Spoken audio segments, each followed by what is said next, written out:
It's easy as 1, 2, 3 finding a company that excels in electrical, plumbing, AC installation and repairs, painting and much more. SAS Electrical is here for you, giving you excellent service, great rates, timely completion. Contact SAS Electrical at 709-9215 or 359-1014. Call us today. SAS Electrical. Streaming live on Facebook, Twitter, Instagram, and more. GLS 103.5 out of Tobago.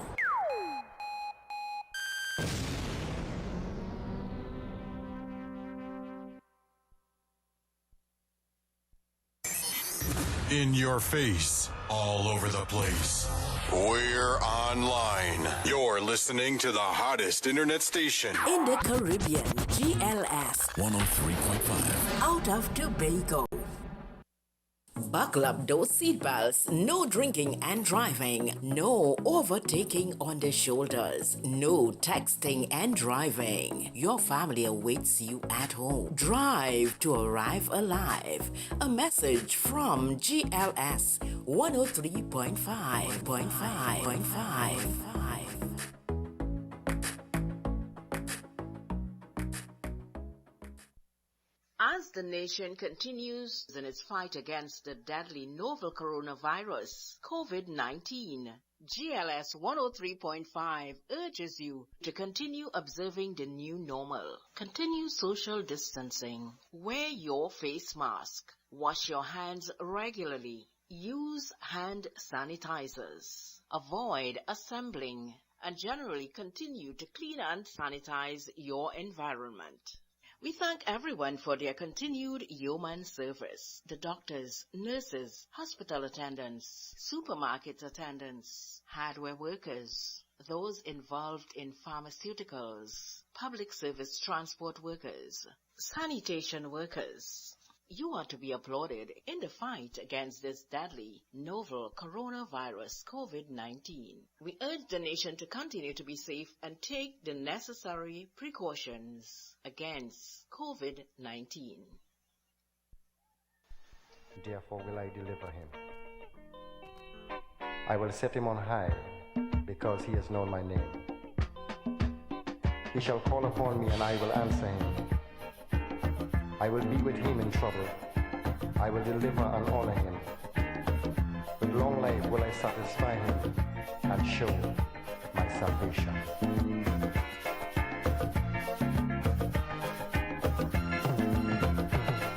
The workers of iniquity dig a pit for me.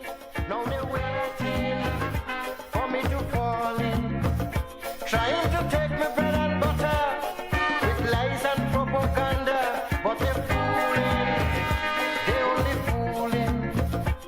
I will not be afraid of what man can do to me. Man, you see, is only vanity. You see, who God bless, no man curse. He shall never hunger or thirst. Who God bless, no man shall ever curse. He shall be first. He shall be first.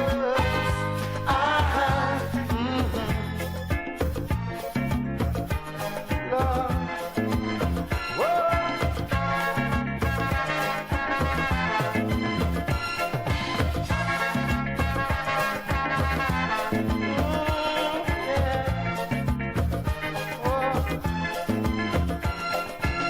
All these years of toil, burning the midnight oil, creating something from nothing. Now it reached maturity and gained popularity. Some of them claiming it's their own thing, but a short truth always prevails finally. So the death of lies and deceit is a certainty.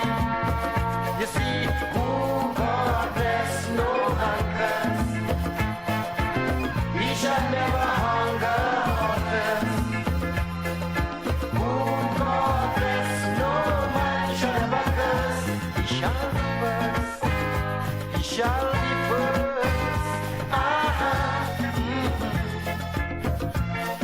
This is Caribbean Vibes.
Yes, good afternoon to one and all. As we say, who God bless, no man shall ever curse. All right, good afternoon to you, Mr. Charles, and how are you this afternoon? Good afternoon, Brother Murray, and still excellent and peaceful. Exactly. By the grace of Almighty God. As I explained to you, we are nothing but dust. Yes, yes. We are nothing but dust without the Spirit of God, Exactly. If the Spirit of God move out from us, we become dust again in the cemetery. So true, so true. But I am actually blessed. And as you know, this program is about giving out information which is actually factual information. Yes, yes. And education. That's and just, remember I told you what the true purpose of education is. Of course. I just take this moment just to do some shouts out. Good afternoon to Julie Joseph. Good afternoon to Florence, who now join us here. And to Nindy. Nindy. Good afternoon to you all. Nindy. Yes. Good afternoon to each and everyone who popped in. Share up the page, invite a friend as you pop on in. This is where we do a lot of educating. We start a little early this afternoon where we will take you up to news time so that basically everybody will be entertained. And don't forget, you can send your messages. You can send us by voice note, as well as you can text us your message on the screen. Good afternoon to Miss Byron. Good afternoon to you. Biana Byron. Biana, yes. Yeah, good afternoon. Good afternoon to each and everyone. We are here with Mr. Charles this afternoon. It's a great opportunity having each and everyone here. As we say, it's sunny on the outside. Last week, as I mentioned during the week, that we had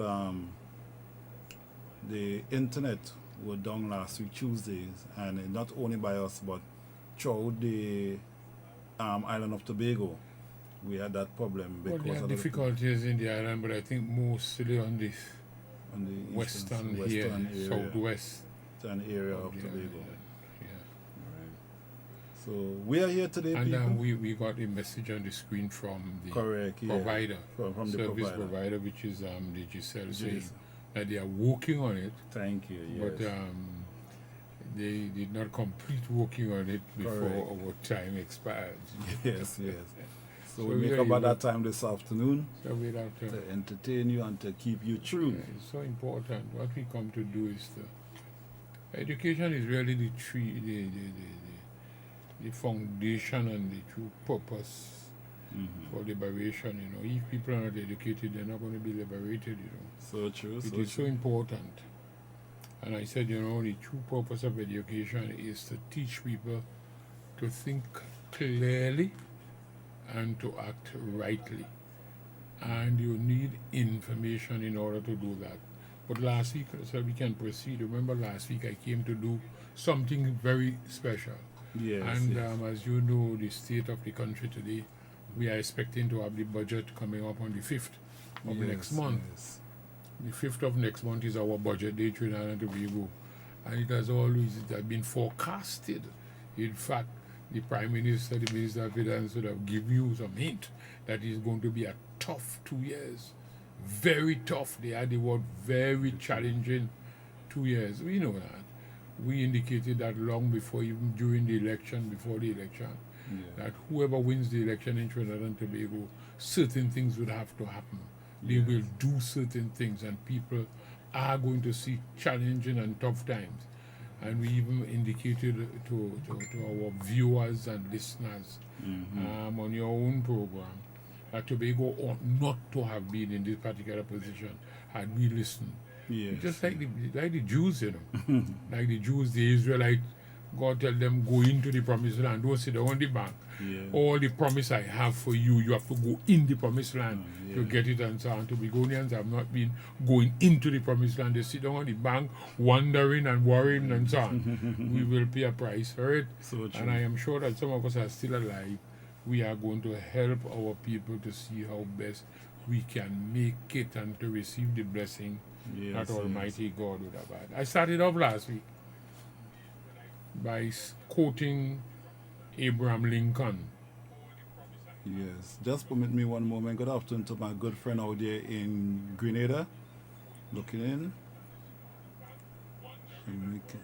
That's Shamik. Last name down below there. I don't know if you've seen it. It's good on your screen. Is it Bedo? Yes. That's the name there you're looking at? Yes, yeah. Shanika Abisara Bedo. Yes. Evening, good evening. Yeah. Out of Grenada there. It's nice having you inside. Good afternoon to Nicole Pasnell as well. Yeah. Having you all locked in. Thank you. Yes, Mr. Yeah, I started off last week, and we will go not quickly, and we need to take our time. Sometimes I talk a little fast. When you have so much inside of you, so much information and so on, sometimes you tend to speed, but I think we need to slow down a little bit. I started off by saying that Abraham Lincoln was a former president of the United States, and he made a statement, and he said that the best way to predict your future is to choose it.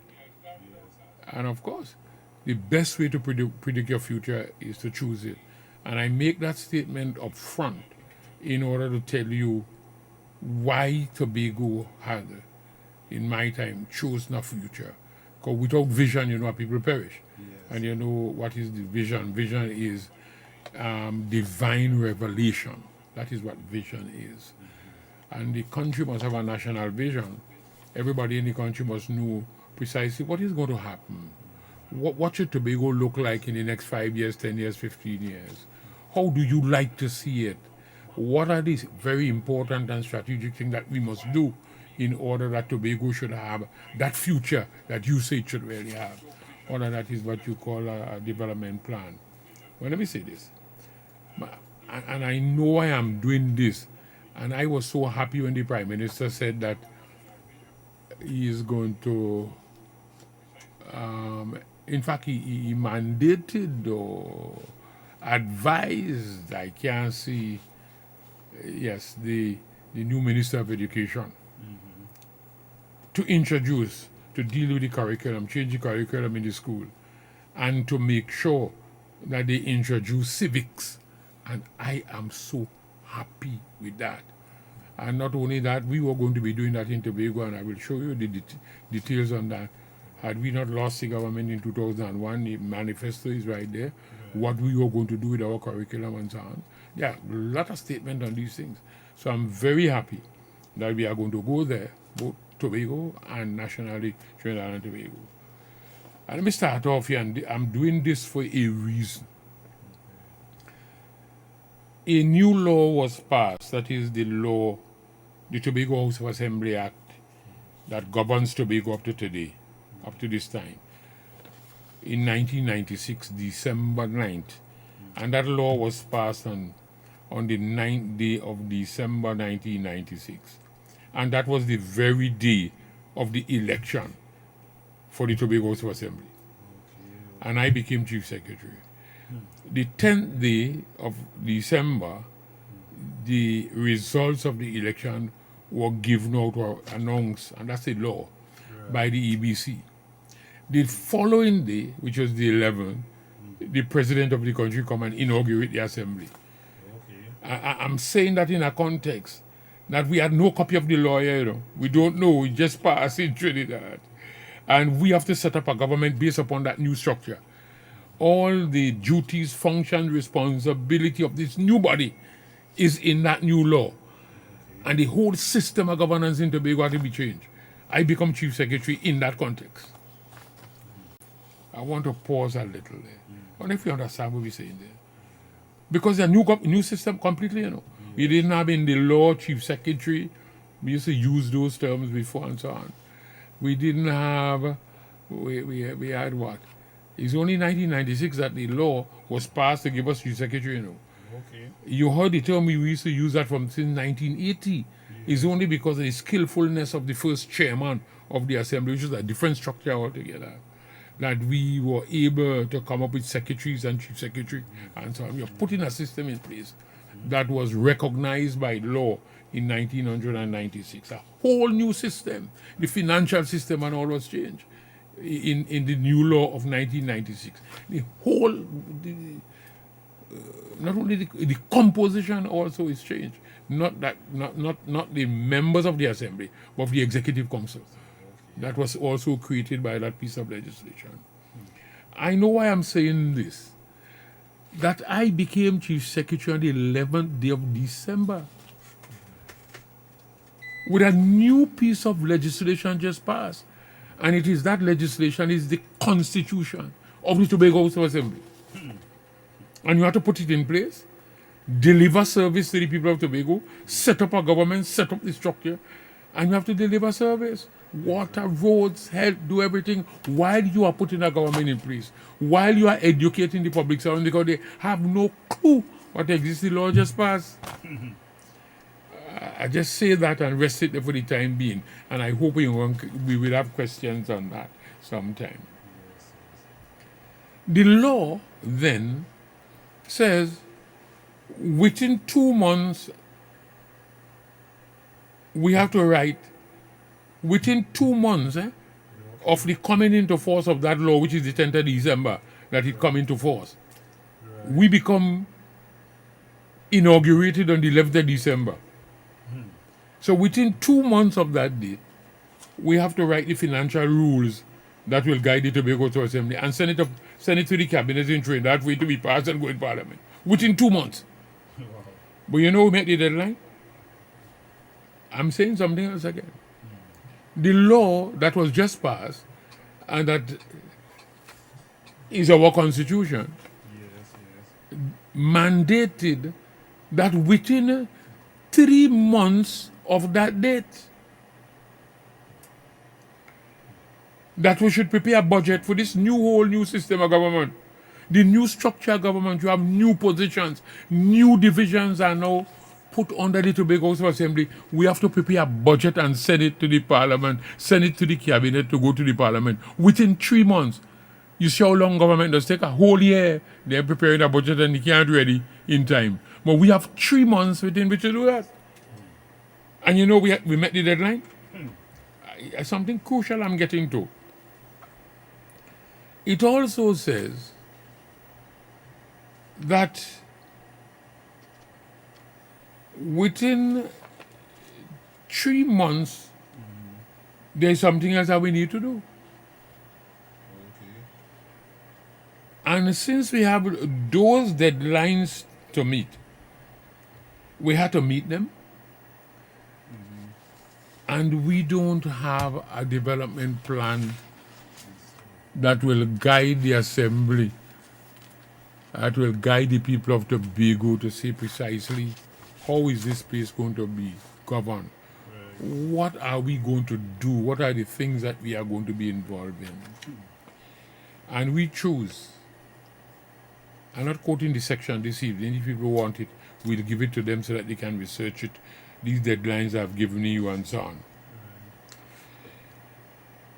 We choose to write a development plan for Tobago. Remember what I said Abraham Lincoln said in the beginning? The best way to predict your future is to do what? To choose it. And what we did is to choose it. So by February 28th, the 20th of February, so you have to do all of those statutory things that are mandated by law. Prepare budget, prepare the financial rules, prepare this, do that, set up a system, set up a structure. We have to write a development plan. Nobody asks us to do that, but we know to guide Tobago and so on. In that context, we have to write a development plan so that everybody must have a say in that plan and must be able to come on board and to know where the country, where the island is going, and precisely what role each person would have to play in that. And the way I said that. So we decided that we're going to write a development plan, what we call the National Vision for Tobago, the Tobago Development Plan. Recognizing full well that victory in politics, a lot of people don't understand it, that victory in politics alone cannot create a strong society or a strong country or a strong nation. Let me repeat that. That victory, you win an election, that don't really create a strong nation and a strong society. Like Trinidad is so divided. So this is why you need a national vision, you need a plan. We have to find a way when you win an election in order to look beyond, in Tobago case 4 years, in the national scene like Trinidad and Tobago, like the election just gone on the 10th. We have to beyond 5 years and begin with a vision that will guide the next generation and beyond to continue success. Right. That is what a development plan does. I will come back to that. So as I said, on the 28th of February, I as Chief Secretary and Secretary for Finance and Planning, as you know, launched the writing of this development plan for the people of Tobago, where the people themselves would have a say into it. And this is why I want to read the entire address, because it is so crucial to what's happening to the country today. It's not long. It's just about, 4.5 little pages. Yeah. I want to read it because we want to take some matters out of it, so that people will understand what is required to run a country, what is required to be. I said this to Mr. Pandey, let me say before I go on and read that. But Mr. Pandey met with me in 1999. He was the Prime Minister of this country, down at Grafton. And I said to him, Prime Minister, I'm Chief Secretary. Right? One of the things that we should do is to write a development plan for the country. Yes. No, that is after the inauguration, was 1997, very early. And I said while we launch our writing here, we said to the Prime Minister we should write a development plan. And I said, since the focus of Trinidad is on oil and gas, although we know a lot of those resources in Tobago, water, and Tobago context is mainly service industry, agriculture, tourism, culture, and that kind of stuff. We need to write a development plan. Prime Minister, you can't write the plan in Trinidad, and neither can we write it and impose it upon you. What we will do, Prime Minister and I sit there chatting. What we will do is that we are going to write the Tobago section of the plan. And you will do, Prime Minister, your section for Trinidad. We will send ours to you because it's cabinet, right?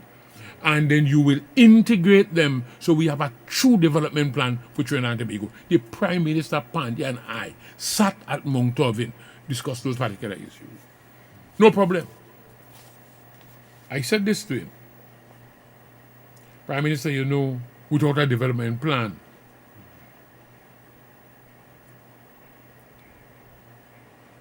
the people in the country, well, in fact, before I said that, I said, without a development plan, not even you can evaluate your own government. You cannot. Where you're going to measure it by? You jump up this morning and you're building a smelter. And then instead of the people in the country using the resources in order to support you because it's their plan, they're protesting and burning tire. So a lot of the energies of the people in the country, in the absence of a development plan that the people themselves have a say in that particular plan, you will have the energies of the population instead of supporting, because if they prepare it and they agree to it, it means that everything that comes up, they know about it and they are going to use the energies to support it instead of using it to protest and fight against it. Correct. We agree on that. Let me say this before I go to, I think the plan. We agreed, we prepared our development plan in Tobago and submitted to the government of Trinidad. They sent back, we sent out 36 copies for every member of parliament. 36 copies, because at that time we only have 41 members. We had 36 members in the House of Representatives. We didn't have 41. 41 come just the other day here, as you know. They send back for another 36. We send back another 36. And as you know, monies were tight that time, with that money. But we still make sure we send it down. Nothing had happened up to now. So when you see me talking after today, and you have been hearing things before, when I was talking to the government about Crown Point and talking about them, that we're not looking at the unused potential of the country of Trinidad and Tobago, and we can't be focusing only on oil, and oil going to be in this position someday, and so on. Just remember, conversation took place before you saw those things in public with the Prime Minister and I. They didn't write a line. So let me come to the address. And that address is crucial about the things I am saying, because this thing took place at Works Division, at the lecture room at Works Division. We had lecturers from the University of the West Indies and we had Professor Spence, we had Dr. Morgan Job was there, we had Lloyd Best was there as one of the lecturers. we have a lot of people from Tobago. We had the students from the 5th form, 6th form in the secondary schools. The place was packed, apart from the team of experts who were going to write the plan. They were all there. And what we did was, those fellows from the university will deliver lectures on various aspects of the plan. Meaning, for example, somebody going to talk about education. So you open up the eyes of the people who are going to write the plan, give them your idea, your text. Professor Spence dealt with the question of agriculture, and he dealt with that at length and so on. And then the students, they interact, the planners, they interact and so on. So we had a nice session. Then after that session, what would happen is that the technical people who are to write the plan team, will now go and sit down to be writing the plan. And meeting the 42 villages of Tobago, they have to go out there and interact with them. So let me just read the address that I deliver. So I was giving ideas. I'm the chief secretary, so I'm giving this. So let me just give you the address, and I want to read it and take my time. Don't go fast. Really, it's so important because I want to deal with crucial things in it. Listen to this. This is 9:00 a.m. on Friday, the 28th of February, 1997. We're now launching the writing of Tobago Vision, Tobago Destiny, Tobago Development Plan. And listen to it. It is fashionable around the world to produce plans. Everybody wants to write a plan, as you know. Some short-term, some long-term, some strategic. In so-called developing countries in particular, the writing of plans is almost a fad. It becomes a fashion then. Some are produced overnight by a single individual. Others are produced in offices by super technocrats and handed down as government policy. These plans often fail to stimulate interest and fail to generate community support, not because they are not well-meaning, but rather because they are seen as impositions, particularly on people who have ideas of their own. The basic function of a government is to manage the resources of the country on behalf of the people of the country. The Tobago House of Assembly is a people-oriented administration, and our efforts at designing a development plan must of necessity incorporate the views, the concerns, and the ideas of the people domiciled in Tobago. While we seek to stamp a Tobago character on this plan, we must be careful that loyalty to Tobago does not result in myopia. Myopia means short-sightedness. As one person warned, over-reliance on Tobagonian expertise can very well lead to intellectual inbreeding. You know, like, for example, I want to break it. You know, like when you get an animal, you get a farm, a sheep farm or a goat farm, and the same animal they're breeding inside. You're not bringing in a new, or even a fowl. Yes. You're weakening the stock. You understand? They were called inbreeding. So you weaken the stock when you're doing inbreeding. Let me continue and read this address first, and we're going to be talking about it afterwards. We have put together a team of worth, a team with individuals who have demonstrated their competence in their particular fields of endeavor and who are conscious of what is happening in other fields. We have, in my opinion, a well-balanced team of experts. We have covered the critical areas of education, agriculture, infrastructure, and the environment. We have on board physical planners, expertise in the field of culture, and an expert information person who will source any research material that is required. We have a coordinator with good interpersonal skills who will interact with and support on the team and who will mobilize the community when consultative exercises are to be mounted. Remember I told you that we had to go to 42 villages in Tobago and get the views of the people? That's right. We are taxing the ideas and experience of non-governmental organizations, NGOs, and other interest groups in Tobago, as well as workers and clients who have suffered or benefited from the operations of the Assembly. In addition, we have assembled here a formidable team of lecturers. Remember, I tell you Lloyd Best, Professor Spence, Dr. Job, and a couple other people who are there as lecturers to deliver their perspective on this plan. Who will float ideas? That's what they were doing. Who will float ideas and generate discussions for 2 days on specific areas of the plan. Of course, that's what they were doing. And the children, they were there, the secondary school children and so on. Listen to this.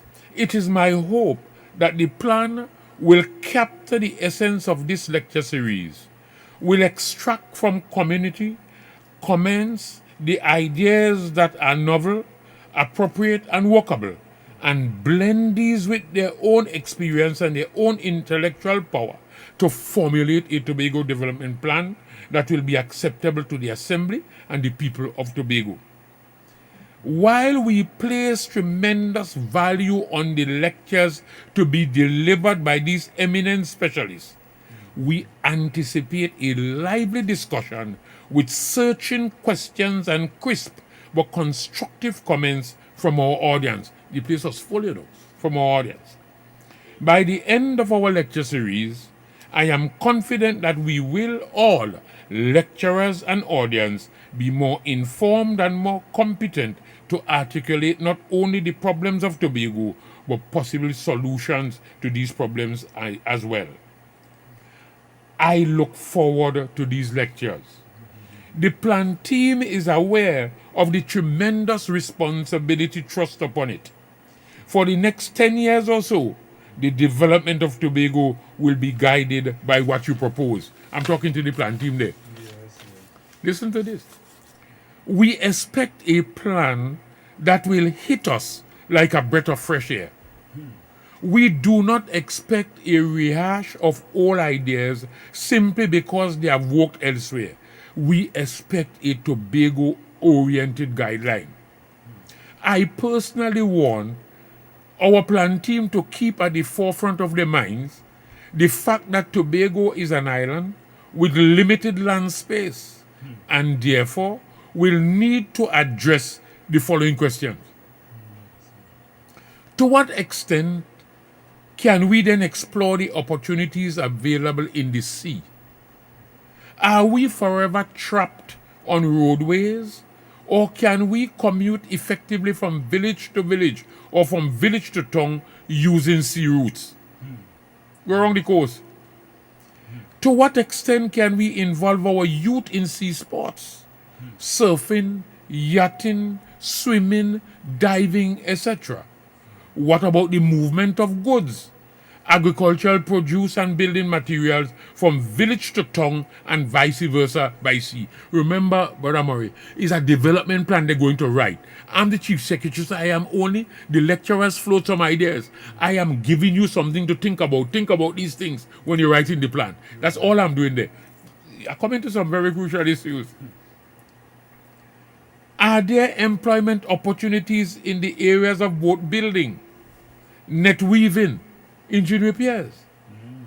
What about our education system? Does it allow us to effectively manage tourism? Can we communicate with our visitors from non-English speaking countries? I'll come to that in a minute. In general, what adjustment must we make to our school curriculum to render it relevant to our current status? Let me read that line again. In general, what adjustments must we make to our school curriculum to render it relevant to our current status? Permit me to suggest that we want an education system where every young student with vocation, interest, and with capacity must study a university career. In other words, to become a technician or professional should no longer be the privilege of those who have sufficient economic resources. It must be a right and a duty of the state to provide same. Who knows how many intellects are lost? Who knows how many geniuses remain uncultivated? Who knows how many brilliant talents never blossom for the lack of opportunity, the lack of financial resources? You now understand where my scholarship program come from? All right, good. We will come to that. This is 2 months, less than 2 months after I become chief secretary. I'm launching the writing of a development plan, and I'm talking to the planners. And talking to everybody. These are ideas you need to think about, these fresh things. Think about these things when you're writing this plan. We don't want to rehash on the whole thing. Let's continue. You have another page and a half.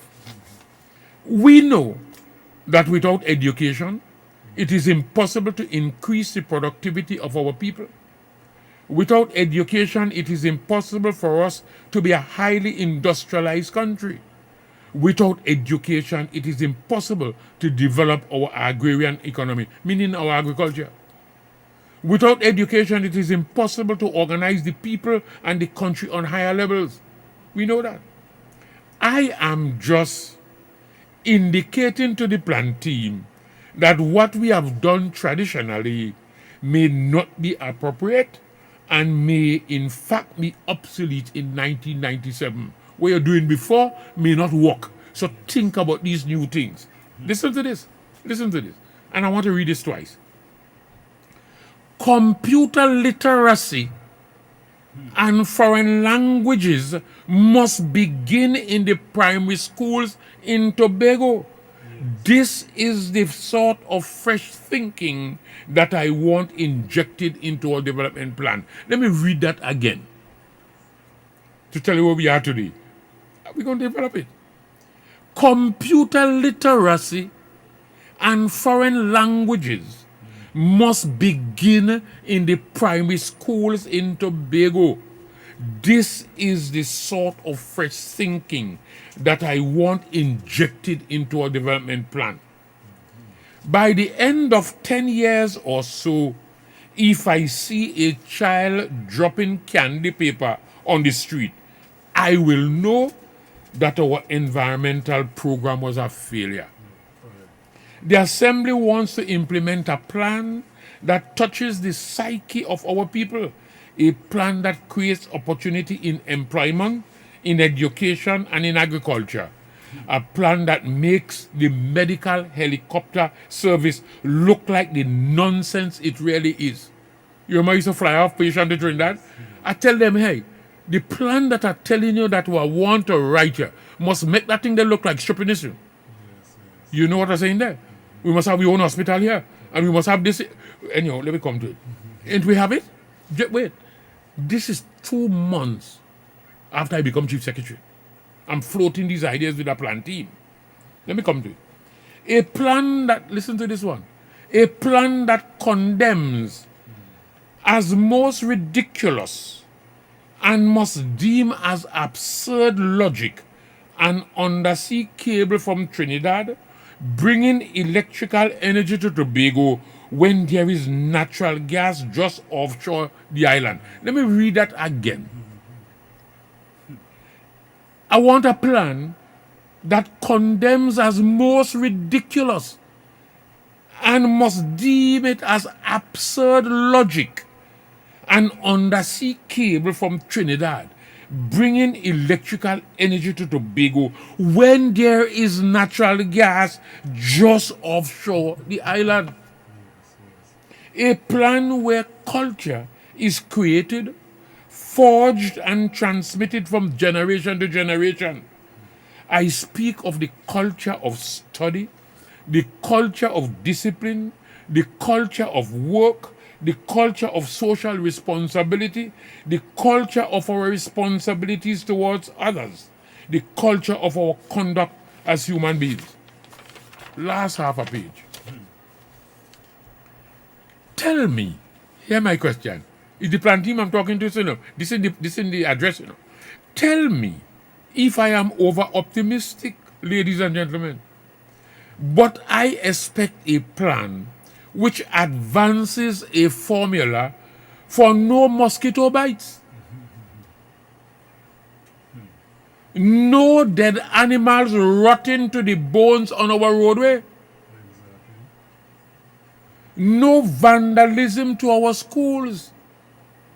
No watchman on our projects and public buildings.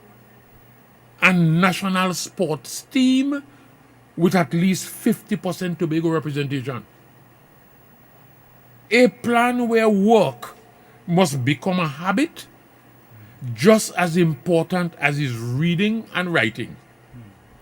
Above all, ladies and gentlemen, I expect a plan that will guide the Assembly in creating the type of economy that will make Tobago prosperous and Tobagonians happy.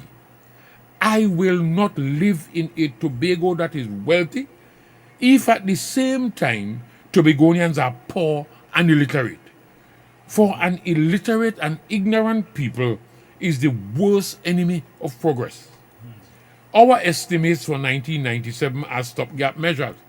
Because I tell you, we prepared those estimates in less than 3 months after we get into office with new responsibilities. So there was no plan, nothing to guide it. And that is what this was speaking to. That our estimates for 1997 are stopgap measures without any fundamental philosophy. Tobago's budget for 1998 and beyond will be anchored on the philosophy propounded by this plan. We need a solid plan, but we need it early. We look forward to it and to the future with optimism. I thank you. That was the address I delivered to the plan team. They went out, they do their stuff, they meet with the whole community of Tobago, village to village, collect the important. We will finish the development plan. The 15-year development plan is written there. It consists of 4 reports, and I want to end here and give you a chance to take what we have to take. The plan, the Tobago development plan, consists of 4 reports. One is the process of planning, and it's the only place in the world, the only place here that something like that has ever been done. We set out based upon what the people say to us and from what the experts have been saying. We say this is how we will go about doing planning in Tobago from today. So if planning in Tobago was not going to Vicavai, the people say, yes, this is what we agree on. That's how we're going to plan. We're going to spend some time, not today, to tell you what that process involved. I mean, this is why the energies of the people of Tobago would have been used to support the plan, because it's theirs.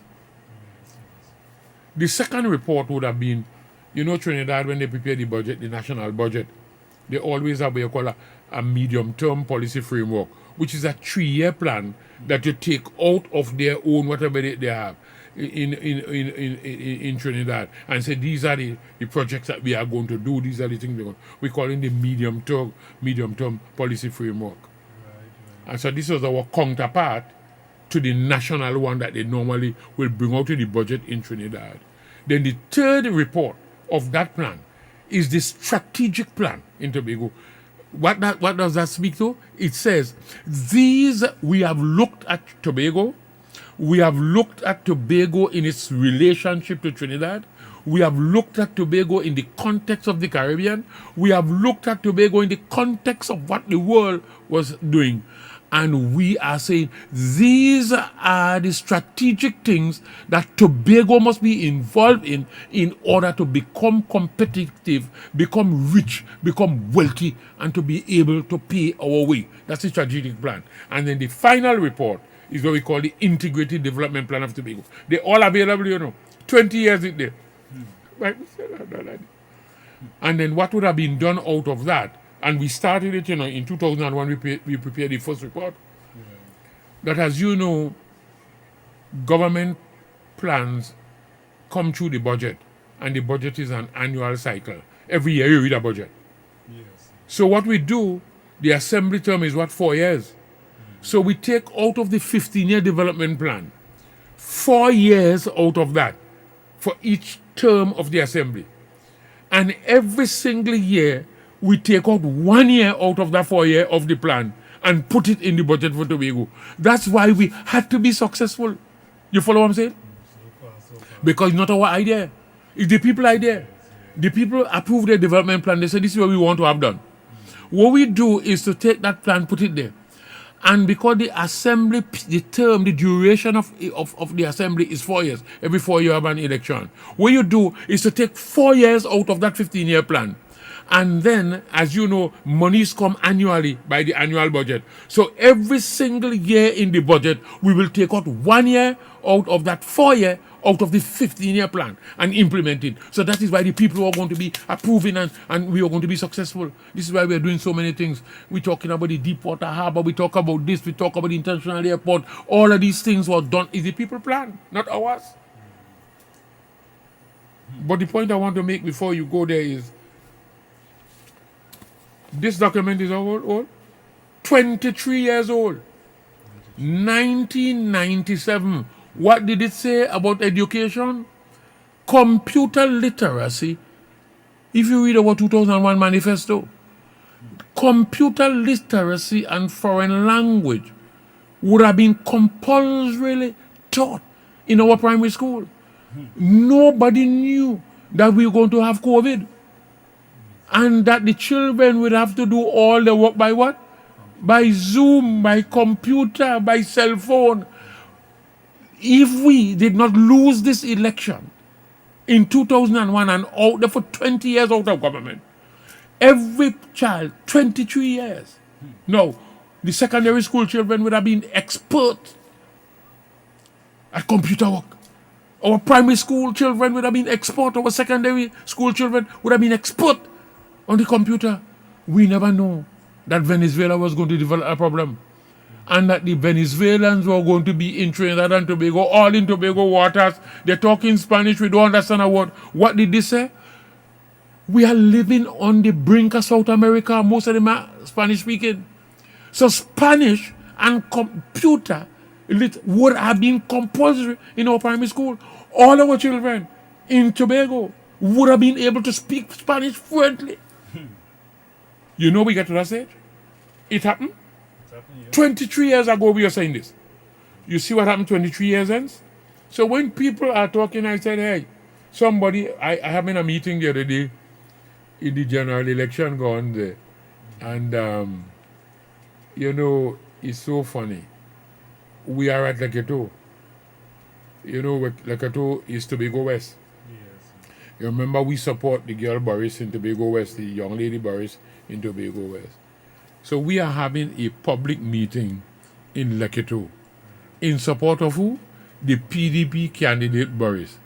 You know they pass up, I told you about, they pass up with a motorcade going to the meeting in Masonall. You know people shout out, people shout out on the PDP motorcade. Your time done. You know who are campaigning for? The very candidate that they're going to... we ignorant, we backward. And I only use that because I want to say something. And I want to tell whoever said that, because I hear somebody say that, your time done. I want to tell them, I am, and it's not me. Because if I said something then, 23 years ago, and it happened 23 years hence, it couldn't be me, because only God alone knows the future. And if that happened, and it is happening, it happened. It was God was talking through me to talk to the people of Tobago. Not me. Because only God knows the future. And if I say that, then it was not me who was in me that was saying that. And it happened now. It happened now. So I am actually want to tell them, I'm 23 years ahead of all of them. At least 25 years ahead of them. Because where I was 23 years ago, they're not there. They now arrive at that stage. And this is why I don't like to talk about myself, No. Because it's not me, it's God. It's His Spirit was doing His work. And we now come to realize the truth of that. Yes. Imagine that. You could imagine what would have happened. All our primary schools are going to have what? Computers. 23 years ago. Our children in the primary school would have been having computers, and that would have been computer literacy taught in our primary school. Going through our secondary school, they were going to be having it. Yes. So right today, when they're talking about some people don't have the device, and some people don't have the connectivity. That would have been in Tobago 20-something years ago. Yes. So when the rest of the country arrived at this stage, Tobago would have been far ahead of all of them. Sometimes it's pain you, As I tell somebody, sometimes I sit down and you look at Tobago and you said, you ever been a farmer? You're a farmer? I've been a farmer. I'm a farmer. Yeah, and you plant your garden, boy, you clean it up nicely, boy. And you're just ready for harvest. And your man let go your animal treat and you mash it up. That is what happened to Tobago. Sometimes you cry tears, When you watch it, you will cry tears. So true. But I think that we can correct that. Yes. Well, we have most people saying thumbs up, and people who know rational, nobody who actually text to what you just mentioned. But I just want to just send back to one viewer. Obscene language will not be accepted on our screen. Alright, so once that is sent, any challenges, it will pass through our device before it shows on the screen to the world. Okay, so in that way, it will not be put up. Alright, so to that person that sent to Mr. Charles and use that obscene language, it's not nice. So please rephrase by doing that. Right, you can refrain from doing it. Yeah, refrain from things doing like that. Okay, we don't need to use the obscene language. It's simple, and as I said, it will pass through our device before we enter it onto the screen. So it's not something that you just send and it hit the screen. Okay, if we see that it is compulsory, we send it. If it is not, it will not be sent to the screen. Okay, once that we have our IP technician in position, we will make sure that it then go up there. So please keep it clean. Thank you very much. Yes, Mr. Charles? That's it? Yeah. Okay. Yeah, that's the point I was making, that we are about 20-something years before this present time. So the whole country has now got to where we were 23 years ago. Everything. Every single thing. You see the problem that we are having now with regards to our students. Some of them are going to be left behind, although there is an attempt, in fact, I better call it a commitment, that no child would be left behind. But there are some areas where people don't even have electricity yet. There are some areas where people don't have the device. They are asking people In that to situation, beg for it. in that situation, that is a question I will challenge to ask what you think about that outcome, where that the computer, the device to do the screening, the streaming, as I will say, or what I call it, The Zoom? the Zoom. Yeah, because everything now is done by that means. By that. What about the children who actually not in the position to get this device to do The original position, I've heard this very, very early, that the teachers would provide? prepare the documentation, hard copies of the documentation, whatever it is you put it on the screen, Okay. you have the hard copies. And it will And be the given to parent, children. the parent of those children, because they would have the list of Right. them, will pass in the school and collect. That's a serious challenge to it. Yes, that's but, yes. but we have to understand it's child. Yes, it is. Will pass in the school and take it up. They will take it home to the children. The children will do the work upon it. The parent will know how to take it and take it back to the school. They will do the correction, do whatever else, and prepare for the lessons for them. But there's a serious challenge. There are some parents it who is, yeah. there are some parents who are not even talking about computer literate or anything like that. But there are some parents who would have a serious challenge dealing with even anything to do with the education of the children in that Yes. light. Except I don't think that they could sit with them. I know in communities in Trinidad in the dark days, especially most of our East Indian communities years ago in the 18-something, 19-something.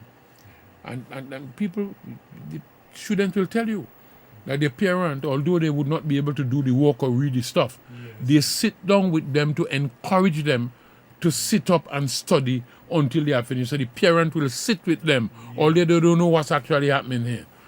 And at the same time, I think that, there must be some way where we can... All of those things we started to set up way back when, We started to put in Golden Lane Community Center, I think, even my office, when I used to be chief secretary, the community office in Mariah, the children used to go to secondary school, used to come there and use the computer, to go on the net, In I think, Delaford Community Center, I think we had started to input that there, although, as you know, I was running Tobago with 300 million, right? Total budget for Tobago. That's why I put the government in court and win all this money for Tobago, so that we could have been able to outfit these places. We didn't know about COVID. COVID wasn't around. So that there are children who will not have been able to buy a well, as you know, the water project in Bloody Bay, the water that was going to give us 71 billion US dollars, would have been able to give every child in Tobago a computer and so on. Before that, what we were doing is to outfit these community places, these community centers and so on, with internet and with the computers. We have started to do some school, there are labs in school, A lot of the primary school that we did, Wings on Golden Lane, Montgomery Primary School, a lot of the school, they have computer lab, A lot of computers are already there that we got by the signature bonus from the oil companies that were actually drilling for oil around the place and so on. We were able to sit with the government and negotiate that we got part of that, part of those money to put in this computer lab in Tobago. So we started to really put these in some of these schools and in other areas, for example, in Golden Lane, but you have children coming from far. So you go in the center and the children, they live in that particular area. The parents will come to a village council meeting and so. So at that center, you will put in the computers in those centers so the children could come there and actually do their work and have internet access on those areas until such time as we could have provided the children, as you see in the development plan, provide the children, each of them, with a computer at home. It was a work in progress, nothing happening. Until COVID come and hit us. And everything is online. And the children are not ready, when this should have been ready 23 years ago. And this would have been something Well, that you better we call all it have trade. discussed Because before. remember, say, we put the government before the DRC in 2000. Yes, In fact, we started it in 98. But we were not able to trigger it because of the process until 2000. Yes. We won it in 2000. And the first tranche of that money came when I lost the government. And Mr. London has become chief secretary in 2001. And then we started to get billions of dollars in Tobago. In Tobago. Billions of dollars. And they have not done that, although these addresses are there in the assembly, you know. The development plan is in the assembly. You know. We didn't care where it is, you know. These were written in. They are there, they are assembly documents. So by this time, Tobago would not have been, no child in Tobago would have been in the position. Not secondary, not primary. They would have been surpassing when Trinidad now were going to be struggling with putting this system in place to allow their primary school children to do things by internet. Tobago would have been way beyond that. Both primary and secondary school would have been way beyond that. And this is why I said to people, it is not me. Just God was doing his work. So true. Very important. There are so many other things that are happening here and not happening in Tobago. And that is why it is so crucial to talk about the autonomy. Now, had Tobago got its full autonomy, the international government that we're talking about, these are the things that will happen. So you're not waiting for one plan to be written by Trinidad and people implementing that. If they fail, the whole country fails. And that is why we are talking about empowering the regional corporations in Trinidad to do certain things. And the Tobago House of Assembly must have its power to plan the way Tobago is developed, the way we are governed, the way we are developed.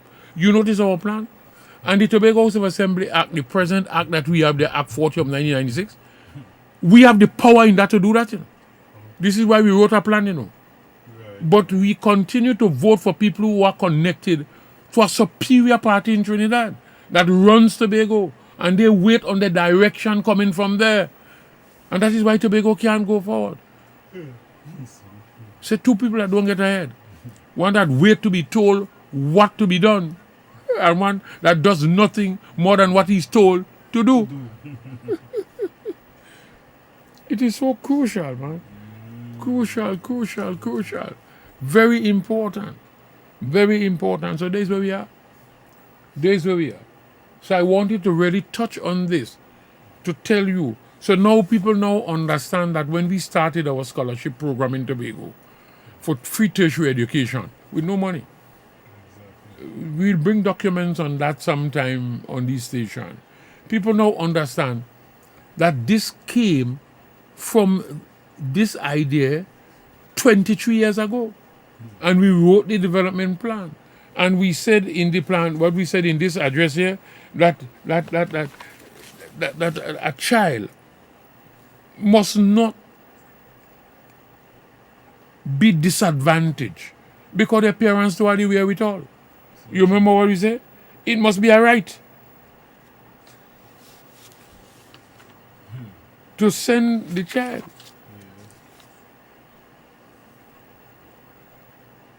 In other words, to become a technician or a professional should no longer be the privilege of those who have sufficient economic resources.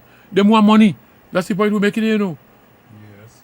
Your child alone must go. And I say, it must be a right for the child, not a privilege.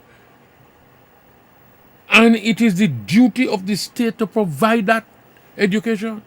That's why we were sending all these children to school, university. All these doctors that we have trained, all these engineers that we have trained, so many other people that we have trained, all these financial experts, these accountants that were trained, was to deal with the Tobago Development Trust. And to have people to export to the outside world. The human resource that we would have been developing here to send to the outside world. Yes. Very important. Good afternoon to Kieran Williams as well. Nice having you inside. Good afternoon also to Kizzy here. Yes. Locked in. I know many of you all have come in. I'd like to see the Green Bar in Canaan. You know, you guys always locked on and enjoying the show. But since as most of you all, and I told you all, I will mention it on the air. Since that you all are unable to gather, we accept the challenges, but we know who are there, who basically there right now, whatever the situation may be, right? You can send your comments as well, no problem, we will understand, right? Last week I took out the same document and was sharing with somebody. They opened their ears, their eyes, and said, Mr. Charles, you said this since then.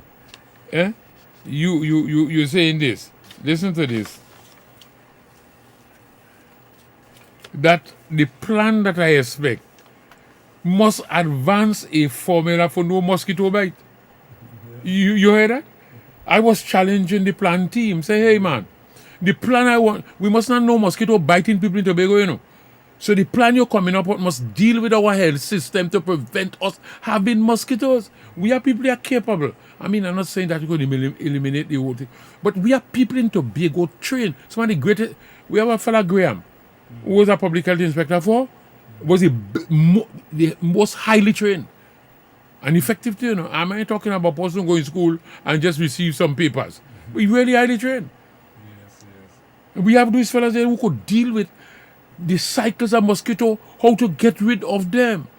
When we deal with our water courses, we deal with this, we deal with that, we deal with the ovi traps, we deal with everything so that we don't have mosquito. It's all over mosquito breeding in the place now. Yes. All over. So true. Because we're not there. We wrote a plan for this, you know. We say a plan that advances a formula for no mosquito bites to the people in Tobago.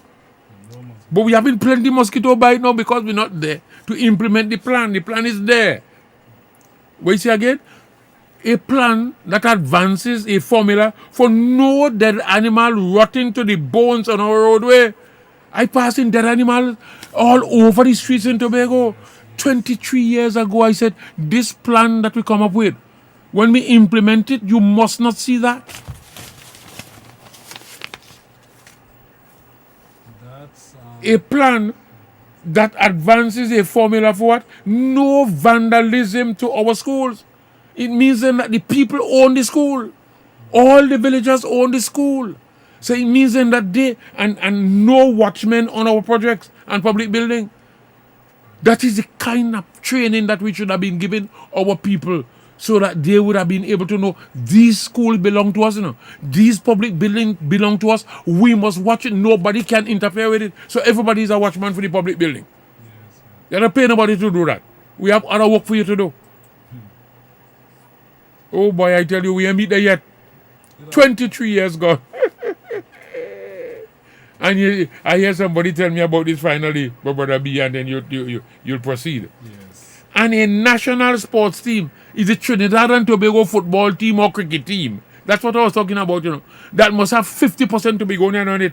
That's the point I'm making, you know. When I said a national sports team with at least 50% Tobago representation.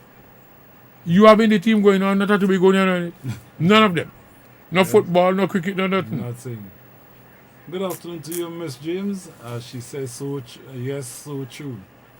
Yes, yes. Good afternoon. It is so nice to know. I mean, the plan is written, you know, and it says this is what we were aiming at. No people thieving government material. Says government material. It means we have not trained the people. You know what was happening on our roadways? We used to train the foremen, you know. Douglas and they put some program in place that we used to train the road overseers, you know.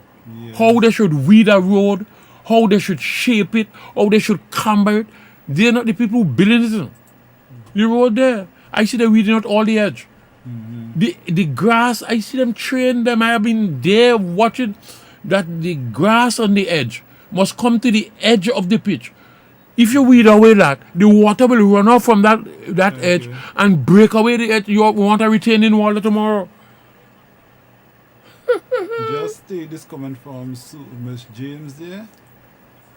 I have on my Oh my glasses. God, is everything garbage all over the place, dead animal all over the place. This is what we were saying here. Yes. This is the plan that we prepared, that you should not have had that.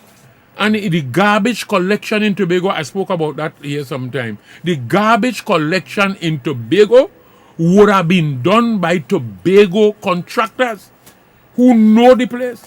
Yes, yeah. And you empower them, first of all. And secondly, they know the area, and somebody would have been able to supervise. In fact, you don't need supervise. You remember I told her I fired CRM. Yeah. You don't like to say them thing there already. Yes. Because of some kind of bad work he had done on our road. And others would have reinstated him and so on. Of course, well, you can't keep people fired for a long time, forever. But I think that was the discipline for him. Mm-hmm. Yeah, because I cannot pay you. As I said to them, I cannot pay you to do a work and paying somebody to watch you. So true. I'll find somebody else to do the work. So true. We fired the contractor who was doing Charleville Road. Okay. Yeah, the consultant. People are ready for work to be done and he's not coming up with the program. I'm not calling the name right now. I fired them too. Exactly. I remember one time somebody said that on Channel 5, on a program on Channel 5. Said the only person in Trinidad and Tobago that ever fired a contractor is Mr. Charles. We skylark only taxpayers' money. Yes, so true. You give a man a contract, these are the terms and the conditions, you expect him to meet that. So true.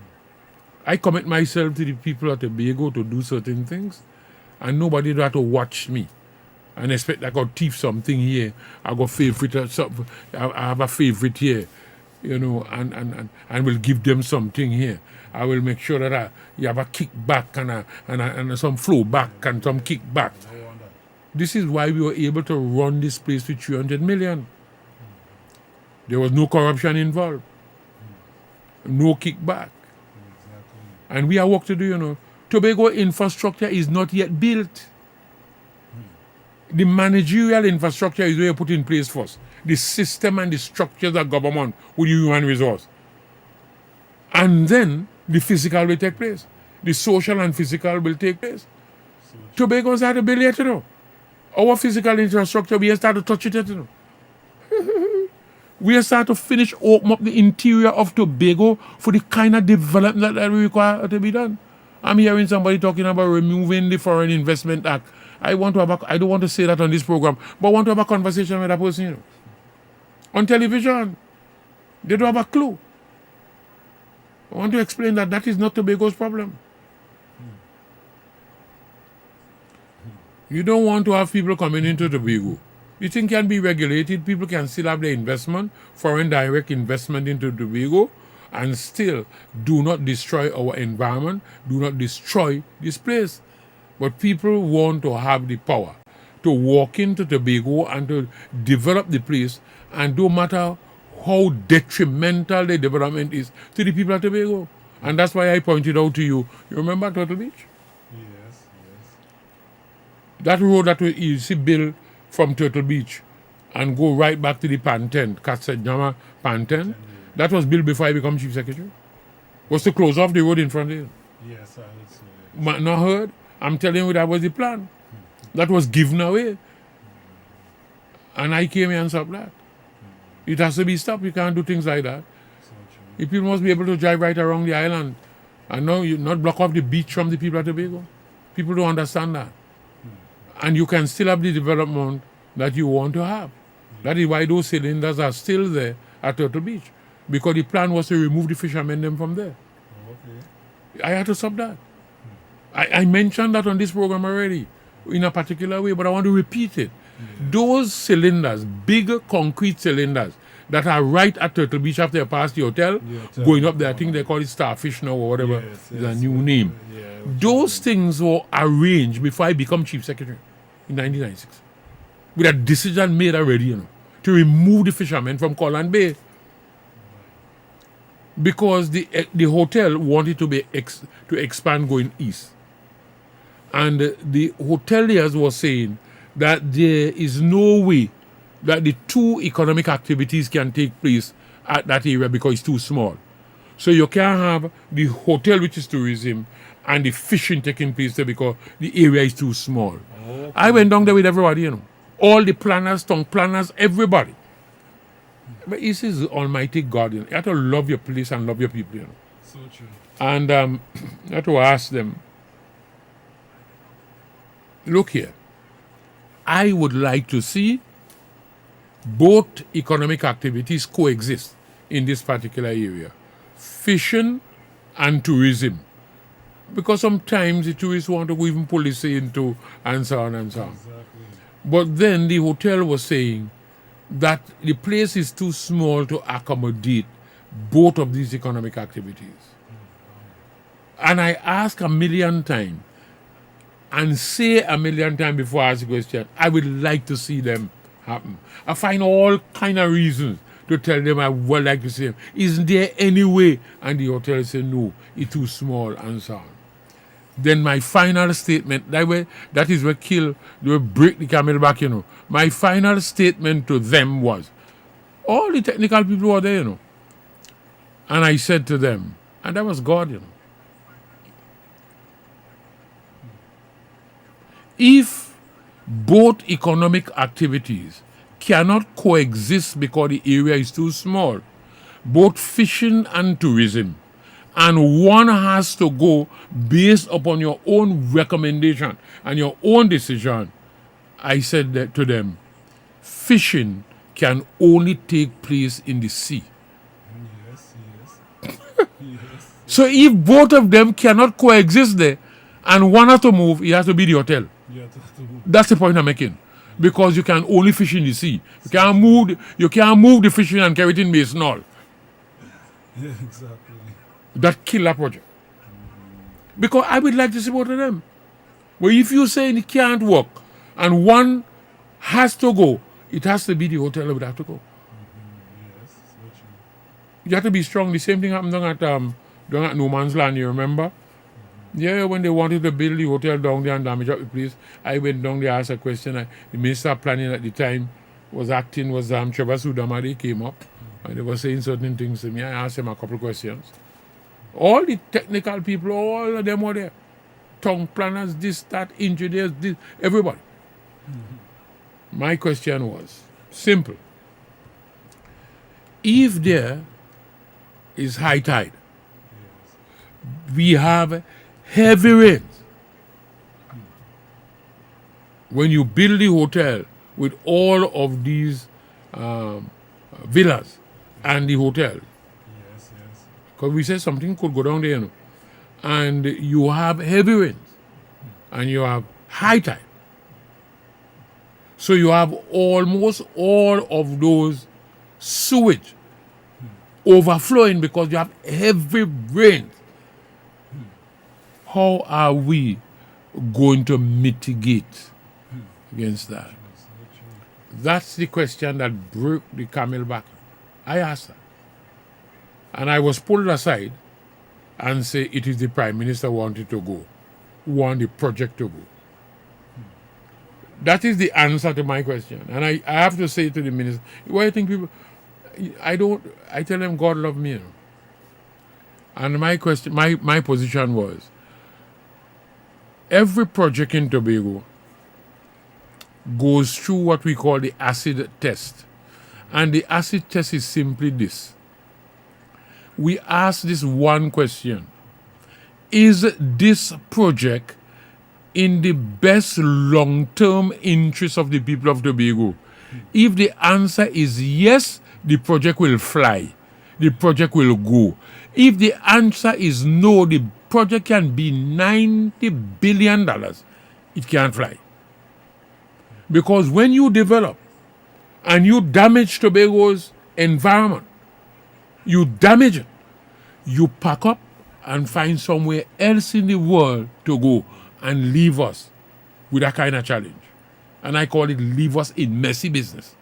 So we have to live here. So we have to protect this place. Your money, we don't want that. Yeah, you were saying that there was somebody who was asking a question. Oh yeah, and the garbage all over, yeah, Sherland James. Yeah, so true, yeah, that's right.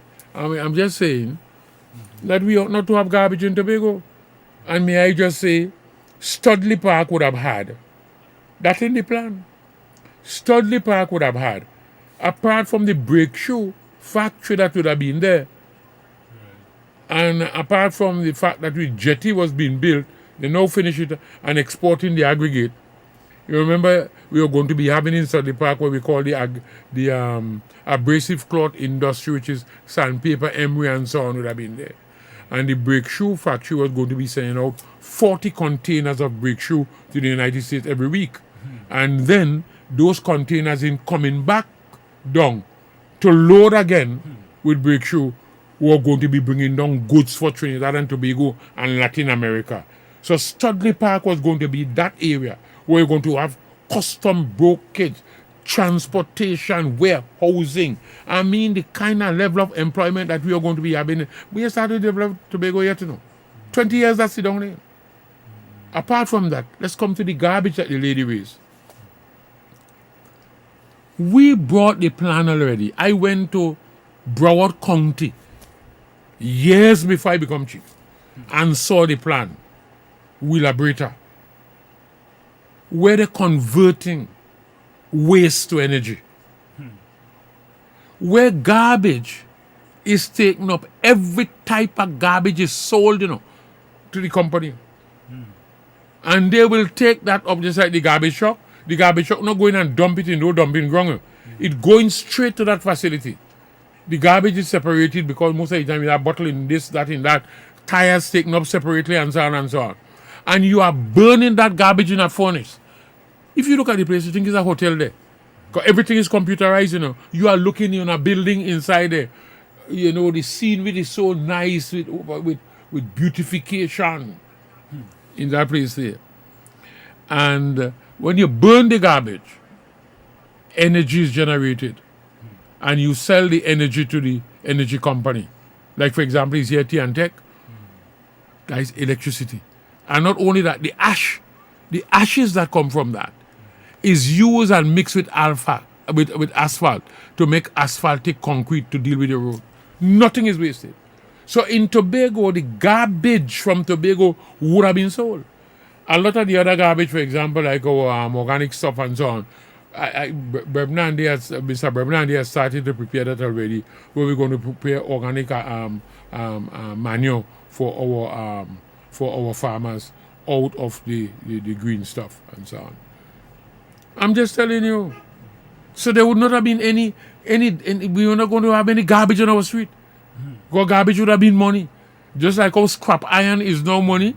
That is a plan that has been there. I remember I heard it on Tampin Radio. They want to bring in toxic garbage from outside. I mean, something wrong with us. Look at the condition, please. With garbage. People would have been running. You see, like how you're running down soft drink bottle? Yes. Not soft drink, carry bottles and so on. Because you're selling it and make money. You can't find one nowhere on the street. Eh? The day they make those things collectible, returnables, you're not going to have any answer. And that is what we are going to be doing with garbage.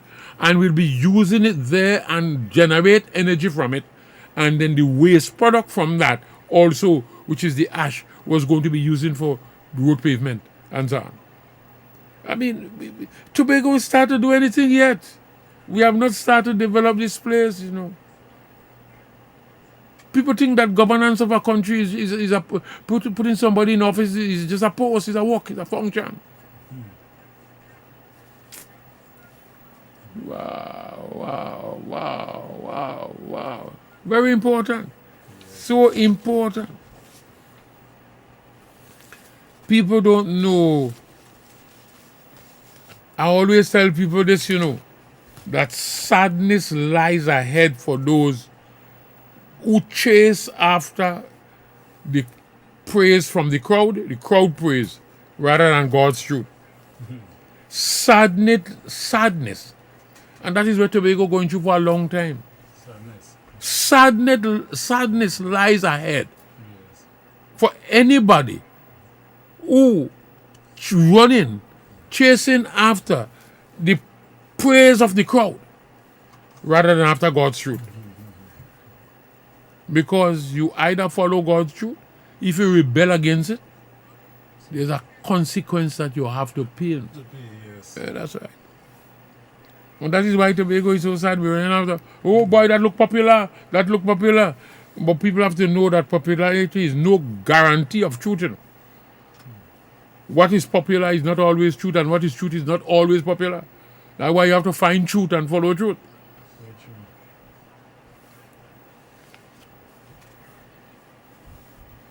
true. You know, I have not got that lady yet. Up to the time. No, I would like some way of getting her.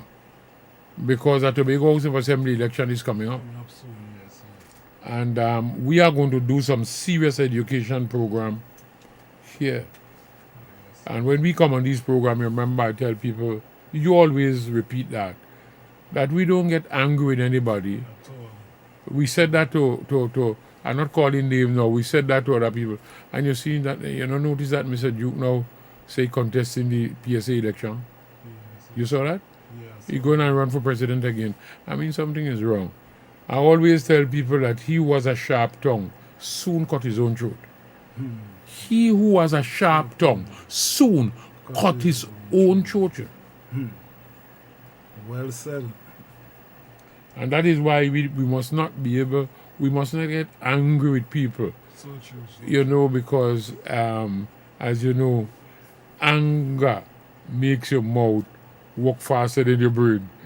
Because anything fly out, you don't think. Yeah, don't think about it. It's so You're working faster than your mind. Anger makes your mouth work faster than your mind. Yes. So this is why you listen to people, you hear them, you try to understand, and you try to give them an answer, correct answer. If you don't know, find out before you release information. So important. Just take this comment from Sulan James. Oh my God. I also remember you. Big plans for the Bloody Bay water to bottle. Yes, I dealt with this on this program, and I think one of these days I am going to come back to remind people that the Bloody Bay water project would have generated. I didn't want to deal with it again until after the budget. Right. Because I know after the budget on the 5th of October, where they're going to be taxing this country, Tobagonians were not going to be paying those taxes at all. Had we not been removed from office, Tobago was not going to be paying those taxes. And in fact, if we change the system in Tobago, Tobago does not have to pay the kind of taxes that Trinidad would have to be paying now. Because out of the Bloody Bay water source, Tobago was going to be making over 3.9 billion US dollars every year. So for the last 18 years, Tobago was going to be making, for water from Bloody Bay project alone, over 71 billion US dollar for water. So Tobago was going to be sending money to Trinidad now that they don't have any foreign exchange. We were going to give them money in Trinidad in order to import our pharmaceutical and our drugs and our food and our son and our goods from overseas. Tobago was going to get Trinidad money. But when you have everything running under one system where all the decision is made in Trinidad and Tobago just implement, you can't change it. When they go down, we go down. That's what self-government will separate that. Not breaking up the country, but making it stronger. But Tobago will make its own decision with regards to Tobago. And we will be able to be in a position to help Trinidad with the problems that they're going through right now. So I was going to keep it a little bit until after the budget. When we start going through the trouble, how many years ago we said that? 20-something years ago. We were talking about water. Water will shut down soft drink companies all over the world. We never knew about COVID. COVID come now and every single thing that you want is in Tobago. Everything that you do in Tobago, you want water. Exactly. You have to wash your hand.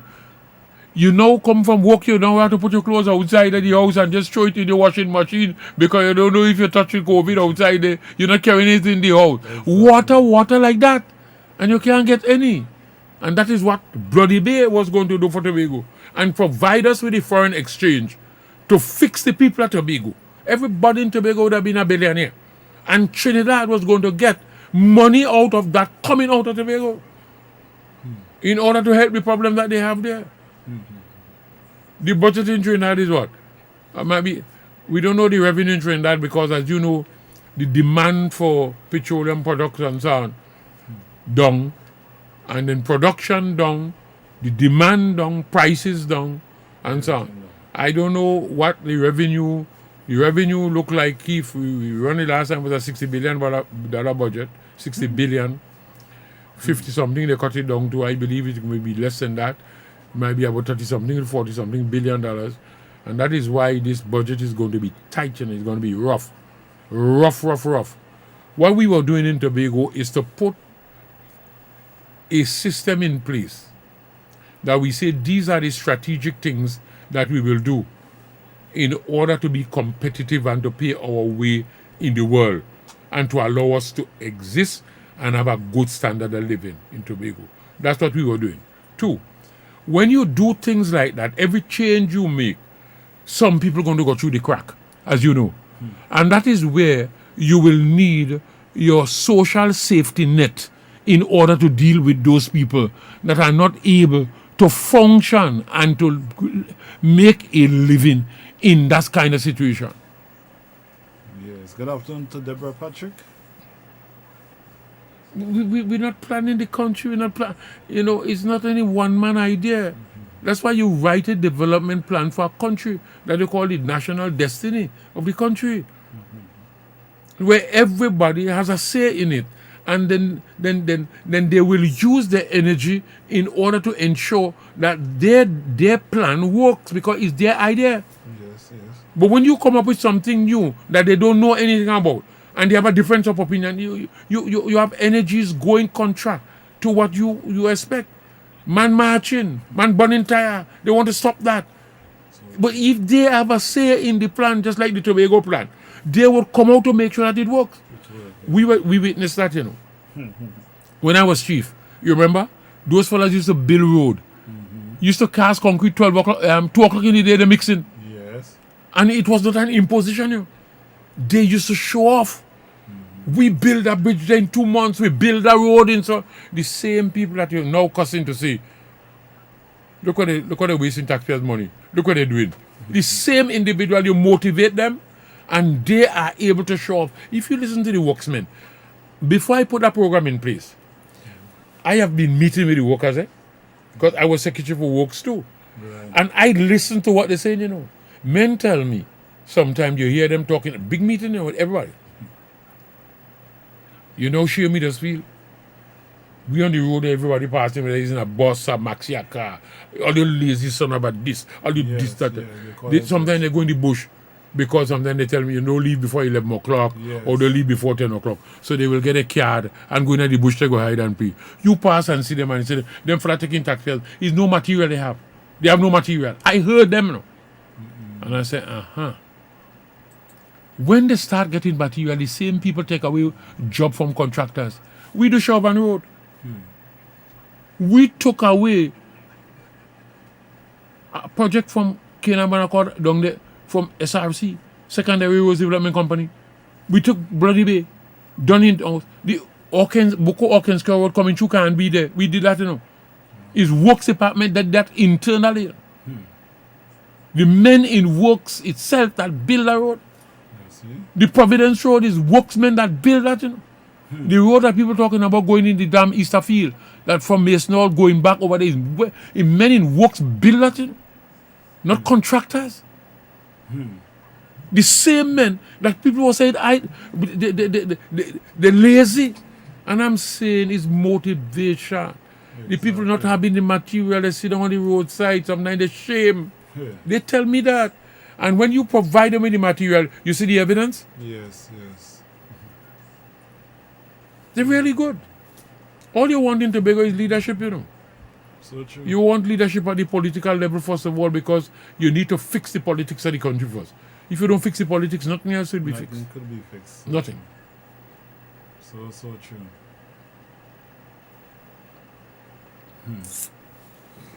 I don't know why it came to my mind twice. I said on this program, I want to say it because we're going to deal with this some other time. Yeah, so true, so true. I said yes. after this election that Yeah. the PDP cannot win any election in Tobago again. Exactly. I want to repeat that. And that is why I am seeking to have a conversation with people. No, people are now saying, I hear they saying, Charles, but you have a lot to do with the demise of the PDP. I say, I explain something to you all. I can only deal with truth, you know. You all did not believe me. You see what happened after. I want to now say something because I don't want any one of you to go down. God didn't build hell for us, you know. He said that, you know. My delay, don't take it as slackness, you know. Yes. I don't want anybody to perish. I want all to come to repentance. And I want to save the people. I've been saying that for the whole year in your program.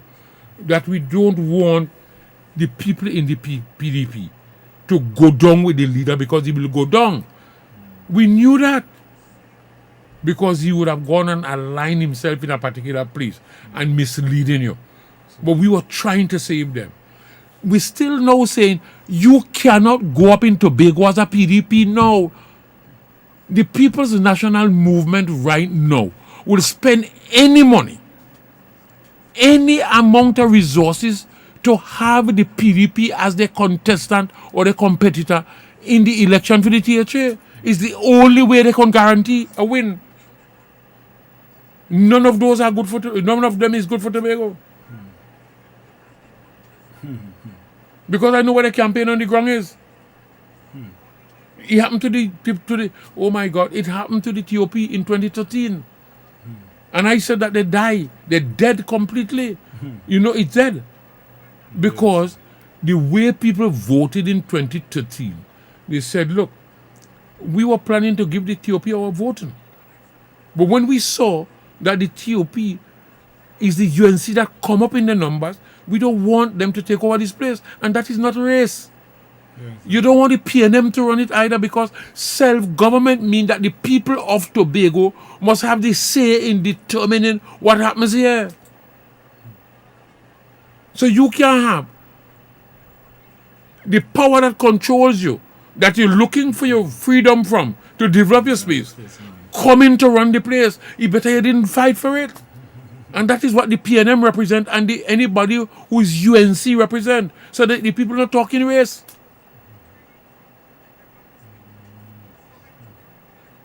So if you and the PDP is now considered, you can't call a name in Tobago again, just like the TOP. And they have to understand that there's a way that I'm trying to save them and save Tobago. Because neither the PNM or the PDP, which is the agent at the UNC in Tobago, should really be involved in a Tobago election. Because you're giving back the power to Trinidad. And all the things I talk about here today, like the water project, like the study park facility, like the garbage thing, is only the self-government thing that Tobago, with its power, will be able to deal with those kind of stuff. And I'm saying to people, the present Tobago House of Assembly Act that is there, if you have the person that know the same act, you don't have to even change the legislation, although it must be changed, because you don't want to fight that, and the people coming up tomorrow have a different interpretation, and you have to fight it. That present legislation, that is the Act number 40 of 1996, with the right leadership in Tobago, like in my time, you are able to do all that I just mentioned here.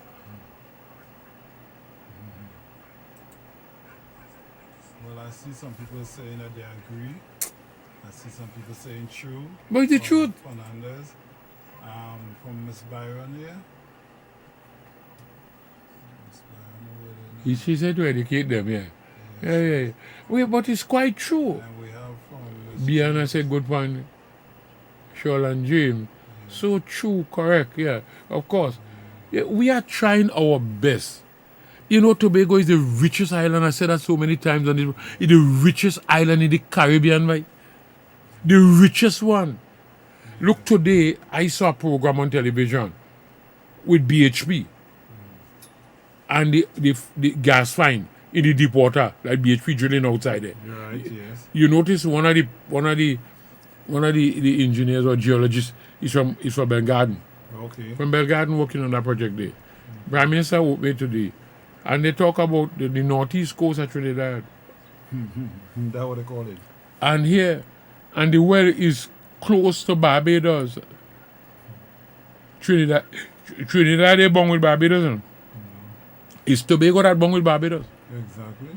We're not breaking up the union. It's something I'm pointing out, And for all of them talk today, you have not heard a word, not even from the Prime Minister. Where is the... Oh, yes, he did say something that something is closer to Belgarden. Somebody asked him a question, and he said, well, you know that is so because something about Belgarden, something because that is closer to Belgarden. But you have not heard them sit down and say exactly in relation to Tobago where that field is. 5 trillion cubic feet of gas is out there. We keep saying that all the time. Yes. And when I hear he say, that is why he wanted, in his speech, I'm going to get in the newspaper tomorrow, I hope they print it, that Mia Motley, the Prime Minister of Barbados, should have been here for that ceremony today. And she could not come because of the COVID thing and something else. Okay. Because there's a cross thing which is close to Barbados and Trinidad. And Tobago. But Barbados is not close to Trinidad. He said Trinidad and Tobago. No, it's Tobago. But you have to say Tobago. The people of Tobago must be given the thing. You're not breaking up the nation, but you must know it is close there between Tobago and Barbados. So true. This is Trinidad and Tobago. We don't want to deny that. And But let people know you have been denying the people that information for years. Give them the truth now and say, hey, this thing is really next door to Barbados and Tobago, Yes. But this is a nation of Trinidad and Tobago. Oh, yes. So, hey, viewers, we up to that time. It's 7 o'clock in the capital nation. And I must say it was such a great program. We started a little early so we could actually get our time. Before we do go, Mr. Yes, Mr. Charles, before we do close off, just take this comment from Ms. Sherlan James again. Yes, Tobago is really a rich place. It is the richest island in the Caribbean. It is, people. It is. And we would prove that again when we come next week. That is why it changed 32 times. The European powers were coming here and fighting for this place, not for joke. It wasn't a sport. Killing the soldiers and sailors and airmen and so on was not for sport. It's because of Tobago's strategic position and its wealth. And Dr. Williams made a statement, I'm going to end on it. Dr. Williams made that statement in Parliament, you can go and research it, on the 7th of June 1957, go to Hansard, that Tobago exchanged the neglect of British imperialism for the neglect of Trinidad imperialism. Tobago is paying a price to the union with Trinidad, up to now, that Tobago ought never to pay. And whatever Trinidad gives to Tobago is a small mite that Trinidad must pay for this act of this union. So Tobago is a rich place. It is. And we're going to give you the details of that and why it is so. Yes. But the point is, you're not able to enjoy it because you continue to vote for political parties with the headquarters and the principals in Trinidad that determine, in fact, to extract your resources in Tobago because you give them the authority so to do without having any conversation with you. And that is why we keep saying for, oh God, yes, wise up, let us wise up. If you wise up in Tobago and keep your votes to a party and people that belong to a party that is controlled and directed by Tobago, you'll be surprised to see your fortune and your position will change tomorrow. Okay, people, so don't forget every Tuesday right here from 5:30, we are here in the afternoon with Mr. Charles. Don't forget every Tuesday, tune in. Nobody in Tobago should be on is only if we get problem with our internet services. But otherwise, you will see us inside every Tuesday right here. So enjoy the rest of your afternoon. Mr. Charles, it was very great. And as we said, we started a little earlier. As Miss Byron also said, true that. So, hey, keep your comments. Invite a friend next week. And hey, next week you have your comments that you can send, so Mr. Charles can take your comments. As I said, True. he do not find himself rebelling. He always answer your comment. True. Florence, good afternoon. That's why we're here. Once again, I'd like to say shout out to Sandy Grande, who Oh. always locked in. Nice having said you all teach inside. them. She said teach them. Yes. Thank you. Bless be safe. Thank you very much, Miss James. Miss Jane, which part out of the Trinidad and Tobago, which actually island you're touching us from? Sure, All right, let us Jane. know. So, Yeah, hey, yeah. nice having each and everybody inside. So we have Tobago is inside, we have Trinidad inside, we have Barbados, we have Grenada. Wow, Nice to know wow. that we have plenty of you all inside this afternoon. You didn't see Charlotte Keep your- James come on. Huh? You didn't see a photograph come on. Yes. All right, so blessed night to each and everyone. Hope to see you all next week. Yes. God spare. All right. Always a pleasure. It's a week ahead. Enjoy yourself and be safe Be safe. on the Nation Road. Be safe. Be safe with COVID too. And also to Mr. Wayne Clark, now coming from Brooklyn, New York. Good afternoon to you. Wow. Nice Whoa. having you inside, brother. What you say? Whoa, what? I will be with him in trouble. I will deliver a I am late. Yes. Whoa, I am Will late. satisfy him. Yes. We can go back and get these stories.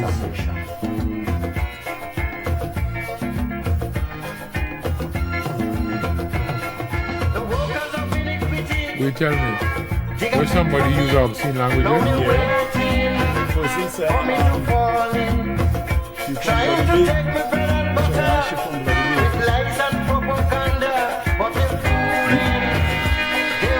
they Yes, good night goes out to Bloody Bay. will not be afraid of what man can do to me. You know the Nice to person know, who- just show up to the whole of Bloody Bay, show up to the countryside, let everybody know, tune into GLS, alright? Oh God, bless no man curse.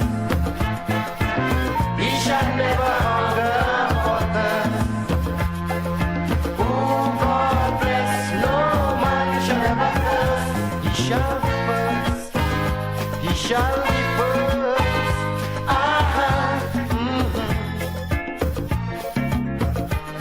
Lord. Whoa.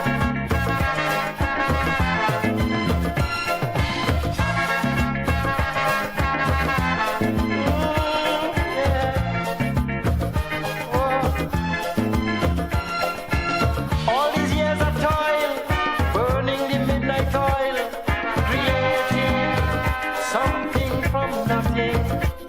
Now it reached maturity and gained popularity. Some of them claiming is their own thing, but a short truth always prevails finally. So the death of lies and deceit is a certainty. You see, who God bless, no man curse. He shall never hunger or thirst. Who God bless, no man shall ever curse. He shall be first. He shall be first. This is Caribbean Vibes.